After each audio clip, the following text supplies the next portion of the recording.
Greenwood. I lived here half my life.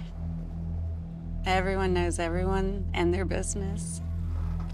I have decided to set the story straight.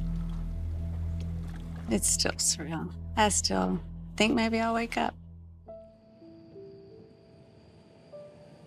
We were out for my birthday. I remember I was just sitting at the bar, and he sat down beside me, and we just talked the rest of the night. You were there the night she met Davis. I was there that night. Did it seem like there was chemistry right off the bat? Immediately. I would immediately. Davis, he was so kind. And I mean, his heart was huge. We enjoyed each other so much.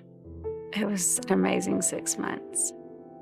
Meredith, her and Davis, they would go on away weekends a lot. I liked him. His smile was so contagious, and he's just such a sweet guy. I would have never expected this to happen, ever. Greenwood County 911. But it's a one-person car wreck. Okay, it was a car wreck and somebody is hurt.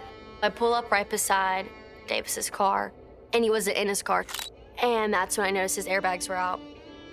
So then also, that's when I kind of started looking at the car more and noticed that his front tire was smashed in. And I remember looking, and I noticed there's a body. Meredith just started like screaming, like, who is it, who is it? And you look over. Mm-hmm. What do you think you are looking at? Davis. He was laying there, and his head was rested on this log like a pillow. And he was shirtless, and his face was covered in blood. Was there anything about the scene that struck you as odd? Davis being all the way on the other side of the road, the car being wrecked, like none of that. I couldn't piece anything together. Davis's car was way over there, and his body was way down here. And I was like, well, how'd he end up down here? That's quite a distance Yeah, to here. it is quite a distance.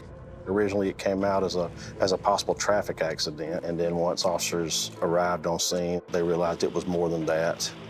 A lot of people think it was an auto accident. Well, no, it wasn't. I do believe that this was an accident and not an intentional killing. It was a murder. I was in shock. I was like, it doesn't even make sense. The photographs of the crime scene, the text messages from Davis's phone, the Ring videos, looking at everything in the totality of the case. It was very powerful. How could any of this possibly happen? There's so many things missing from the story. And once I kind of get that out there, then I can close the chapter.